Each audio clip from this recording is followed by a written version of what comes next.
Welcome student. Lecture 6 है group ending का, chapter first का। हम इसकी आज रिमेनिंग एग्जांपल करेंगे। कुछ एक एग्जांपल मैंने आप लोगों के लिए छोड़ दिए हैं। हो सकता है कि सभी स्टूडेंट्स के पास बुक ना हो, प्लीज़ जल्दी से अपनी बुक्स ले लीजिए ताकि आप एग्जांपल्स कर पाओ।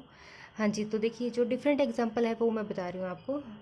शो दैट द सेट जी आपके पास एक सेट दे रखा है। किस टाइप का दे रखा है? A plus B root two where A and B belongs to rationals is an abelian group with respect to addition. Addition के रिस्पेक्ट टू में आपने क्या बताना है? इस सेट को अबिलियन बताना है। अबिलियन के लिए क्या था कि वो 5 प्रॉपर्टीज को आप 1 बाय 1 सेटिस्फाई करवा दो।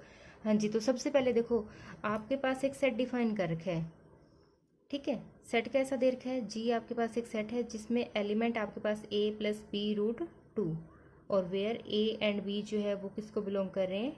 रैशनल को बिलोंग कर रहे हैं, ठीक है। तो अब आपने इस जी सेट में से एलिमेंट्स उठाने हैं और इस सेट को प्रूव करना है अबिलियन। अबिलियन प्रूव करोगे और with respect to addition prove करोगे, ठीक है। तो इसके लिए सबसे पहले आपने क्या करना है? सॉल्यूशन में लेट जो एलिमेंट्स लेने हैं वो भी इसी फॉर्म के लेने हैं। तो एक्स आपके पास कैसा रहेगा? देखो आपने a1 plus b1 root to मतलब इसी फॉर्म के उठा लिए, बस मैंने सफिक्स में 1 2 ऐसे नोटेशन दे दी, ठीक है। y एलिमेंट जो है वो किस टाइप का रहेगा? a2 plus b2 root two और z जो है एलिमेंट है वो किस टाइप का रहेगा? a3 plus b3 root two. इस टाइप के आपने एलिमेंट उठा लिए, ठीक है। अब आपके पास यहाँ पे अब ए बी का किसको बिलोंग कर रहे थे? क्या को बिलोंग कर रहे थे? इसका मतलब यहाँ पे आपके पास क्या होगा? a1 a2 a3 b1 b2 and b3 ये सारे के सारे क्यू को बिलोंग कर रहे हैं, ठीक है। इसका मतलब x y और z आपने किस में से उठा लिए? g में से उठा लिए। तो एलिमेंट इसी टाइप के उठाने हैं आपने। फिर फर्स्ट प्रॉपर्टी कौन सी थी? फर्स्ट आपके पास थी क्लोजर प्रॉपर्टी, ठीक है। हाँ जी, क्लोजर प्रॉपर्टी में आपने क्या करना था? क्लोजर प्रॉपर्टी में हम दो एलिमेंट सेट में से उठाएंगे और जो उनकी कंपोजिशन लगानी है, मतलब एडिशन जो कंपोजिशन हम लगाएंगे उसके बाद रिजल्ट क्या करना था? उसी सेट में बिलोंग करे, ठीक है। तो आपने क्या किया? x प्लस वाई किया। अब x एलिमेंट कैसा था आपके पास? a1 plus B one root two और y एलिमेंट कैसा था? a2 plus B two root two, ठीक है। हाँ जी, तो ये एलिमेंट इनकी कंपोजिशन से क्या बनना था? उसी फॉर्म का बनना था, ठीक है। तो आपने क्या किया? अब देखो a1 और a2 को इकट्ठा लिख लो और रूट टू वालों को इकट्ठा लिख लो, ठीक है। b2 root to. हाँ जी, a1 प्लस a2 प्लस अब इन दोनों में से रूट टू कॉमन आ जाएगा तो क्या बच जाएगा आपके पास? b1 plus b2 into root two. अब अगर मैं इस पूरे को क्या नाम दे दूँ? मान लो मैंने इसको नाम दे दिया a डैश, ठीक है, और इस ब्रैकेट वाले को नाम दे दिया b डैश इंटू में रूट टू। तो ये एलिमेंट जो है वो इसी फॉर्म का बन गया, ठीक है। मतलब कि ये एलिमेंट किसको बिलोंग कर गया? जी को बिलोंग कर गया, ठीक है। इसका मतलब फर्स्ट प्रॉपर्टी तो ये सेटिस्फाई कर गया। इसका मतलब G is closed with respect to addition, ठीक है। फिर आपने सेकंड प्रॉपर्टी चेक करनी है, एसोसिएटिविटी, ठीक है। एसोसिएटिविटी में क्या आएगा? आज जैसे आपने दो एलिमेंट उठाए थे उसी टाइप से आपने क्या करना है? 3 एलिमेंट्स उठाने हैं। अब आपके पास क्या होगा? x plus Y plus Z, ठीक है। आप ये लेके चल रहे हो और प्रूव क्या कर दोगे? आपने प्रूव ये करना है x plus Y plus Z, ये फॉर्म लेके आनी है, ठीक है। तो इसके लिए हम क्या लेके चल रहे हैं? x प्लस वाई पे ब्रैकेट और प्लस में z। आप ये कंपोजिशन लेके चलोगे। हाँ जी, अब देखो क्या करना है। x की वैल्यू क्या है? a1 plus b1 root two plus a2 plus b2 root two, ठीक है। और ब्रैकेट में a3 plus b3 root to sorry, ठीक है। z के अलग रख लिया। यहाँ से आप कैसे लिख सकते हो? a1 प्लस a2 को इकट्ठा लिख लो, ठीक है, और b1 प्लस b2 रूट को इकट्ठा लिख लो, ठीक है। प्लस में यहाँ पे क्या आ जाएगा? a3, ये अलग से पड़ा ही है, बस आपने उसी फॉर्म का एलिमेंट लेके आना है, ठीक है।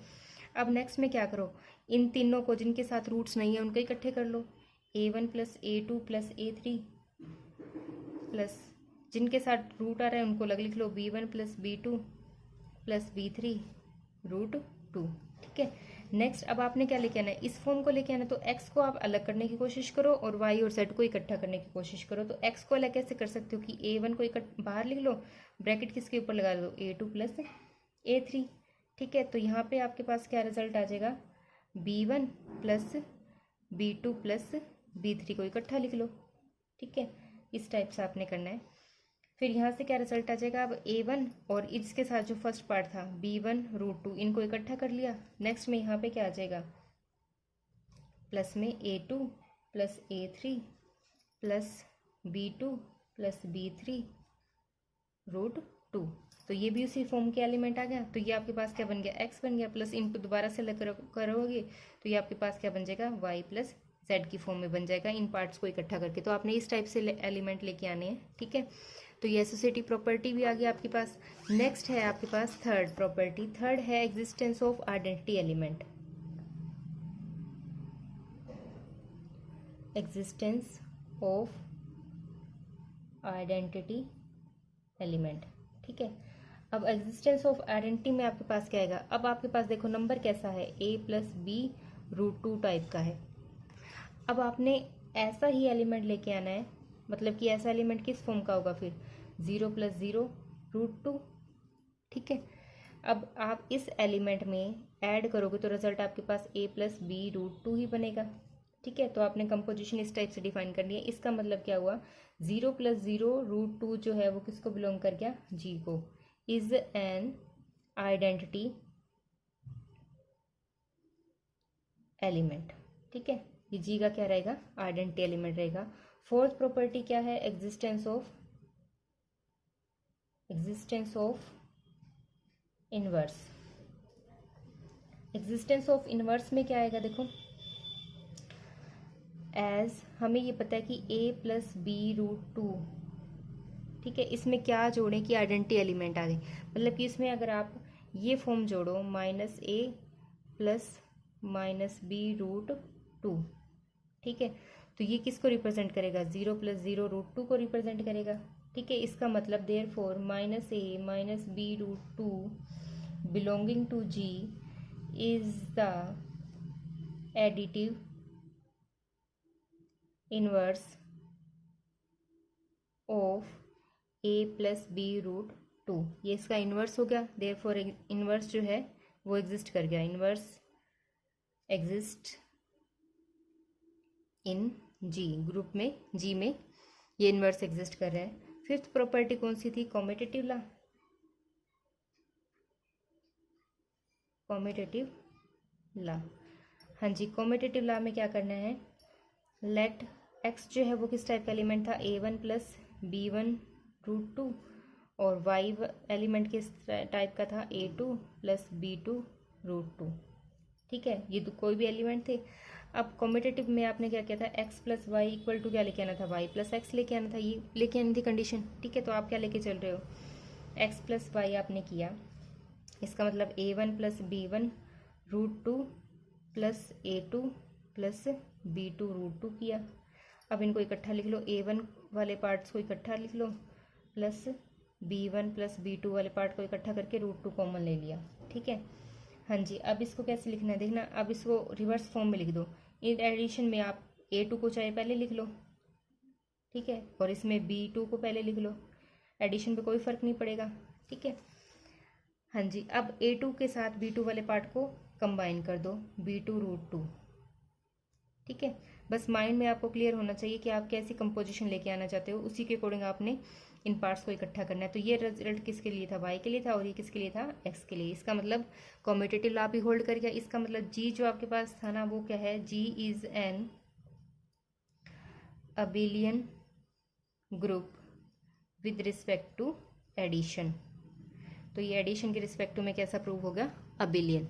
ठीक है, हाँ जी, अब नेक्स्ट हम करने जा रहे हैं, बाकी रिमेनिंग एग्जाम्पल भी इसी टाइप के हैं, वो आप चेक कर लेना, अगर कोई प्रॉब्लम लगे तो आप मैसेज कर देना। नेक्स्ट है हमारा, नेक्स्ट टॉपिक आता है मॉडुलो। ठीक है, एक तो आता है एडिशन मॉडुलो क्या है, और एक आता है मल्टीप्लिकेशन मॉडुलो। हाँ जी, तो नेक्स्ट एग्जाम्पल देखो, नेक्स्ट जो आर्टिकल है वो हमने कैसे करना है।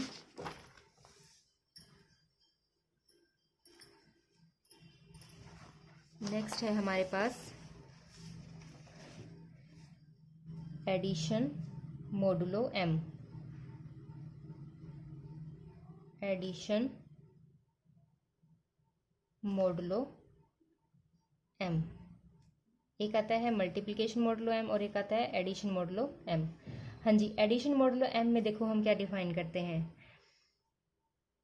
मान लीजिए दो इंटीजर हैं आपके पास a plus B, addition modulo, और इस एडिशन के साथ ना यहाँ पे मैं m लिख रही हूँ, सफिक्स में है, ठीक है। क्या लिख रखा है, where a and b are any integer, कोई भी a और b जो है वो कोई भी दो इंटीजर दे रखे हैं, and m is a fix positive integer, and m is a fixed positive integer. m कैसा दे रखा है, m जो है वो कैसा है, फिक्स्ड है, और कैसा दे रखा है, पॉजिटिव इंटीजर दे रखा है। डेफिनेशन आपने एज इट इज लिखनी है, इज डिफाइन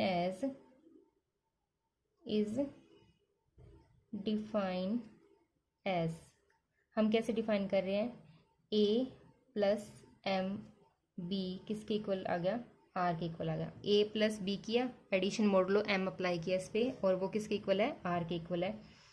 वेयर r पे अब कंडीशन क्या है, r जो है वो आपके पास क्या रहेगा, r जो है वो 0 और m-1 की फॉर्म में रहेगा, ठीक है। वेयर अब r क्या है, r को भी डिफाइन करो, r is the least non negative reminder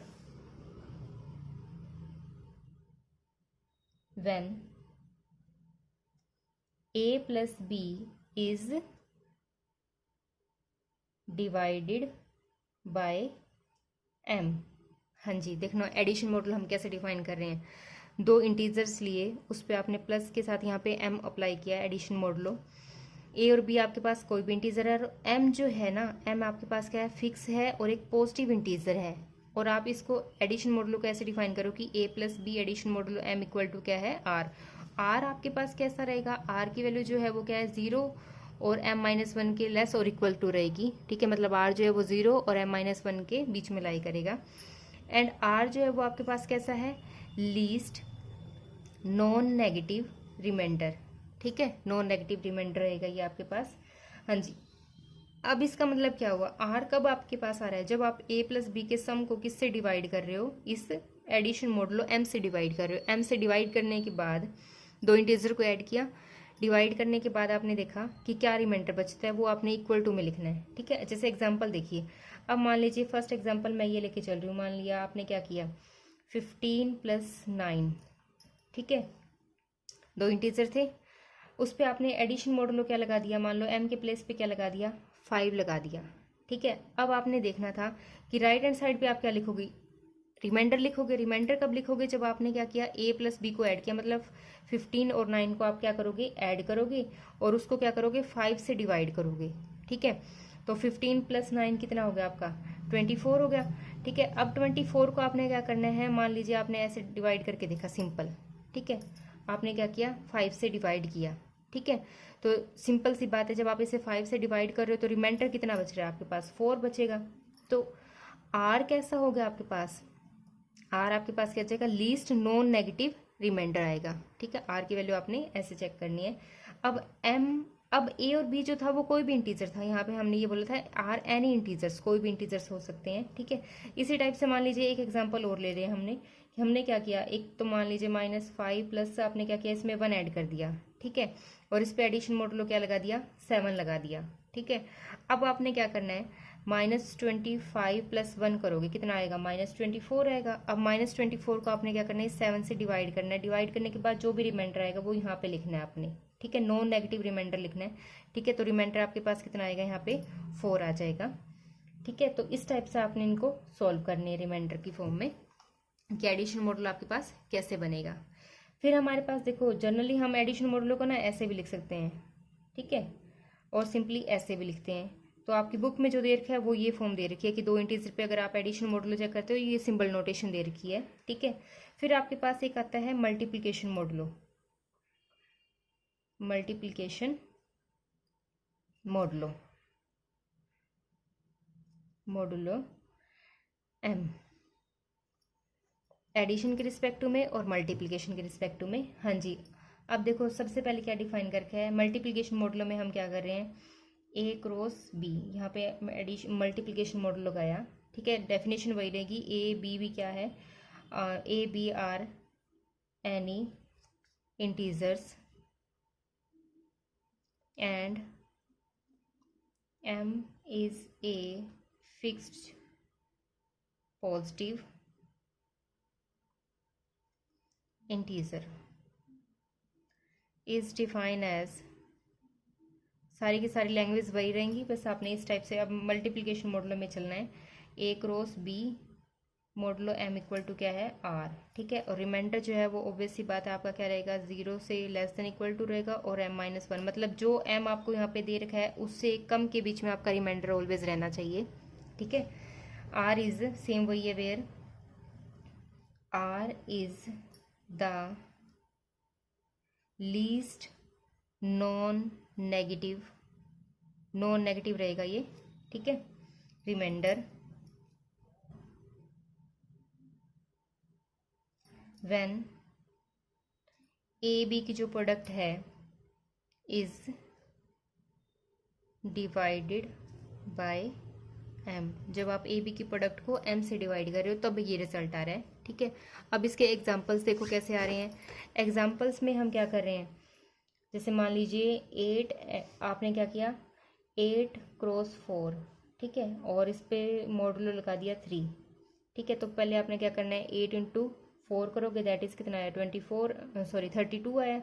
अब 32 को आपने क्या करना है 3 से डिवाइड करना है, ठीक है।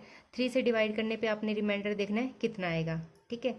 तो 32 को आप क्या कर रहे हो, 32 को जब आप किससे कर रहे हो, 3 से डिवाइड कर रहे हो, तो रिमाइंडर आपके पास क्या आ रहा है, 2 आ रहा है, ठीक है। तो आपने इस टाइप से चेक करना है। और आर जो देख लो, अब आपके पास मॉडुलो कितना था, मॉडुलो आपके पास कितना था, 3 था ना, तो रिमाइंडर जो है ना वो क्या रहेगा, या तो 0 रहेगा या 1 रहेगा या 2 रहेगा, इससे ऑलवेज छोटा ही रहेगा, ठीक है। पहले वाले केस में जो एडिशन मॉडुलो दिखाया था उसमें भी हमने ये किया था। अगर 5 है, मान लो एडिशन मॉडुलो 5 है, तो रिमाइंडर आपका 0 से लेके 4 तक रहेगा, मतलब 0 1 2 3 4 इस टाइप से, ठीक है। इसी टाइप से आप एक नेगेटिव इंटीजर का ले लो, मान लो आपने -6 इंटू क्या किया 9, और मल्टीप्लिकेशन मॉडुलो कितना है इस पर 4, ठीक है। तो आपने क्या किया, -6 इंटू 9 किया, दैट इज -54, इसको आपने क्या किया 4 से डिवाइड किया है। मल्टीप्लिकेशन मॉडुलो कितना दे रखा है 4, तो आपने क्या किया इसे 4 से डिवाइड कर दिया। 4 से डिवाइड करने पे इसका जो रिमाइंडर आएगा वो आपके पास क्या आएगा, 2, लीस्ट पॉजिटिव इंटीजर लेना है, ठीक है। रिमाइंडर जो है वो कैसा रहेगा, लीस्ट नॉन नेगेटिव रिमाइंडर, ठीक है। नॉन नेगेटिव रिमाइंडर आपने लेके चलना है। तो जनरली आपने एडिशन मॉडुलो और मल्टीप्लिकेशन मॉडुलो इसी टाइप से डिफाइन करना है। नेक्स्ट टॉपिक हम कल करेंगे।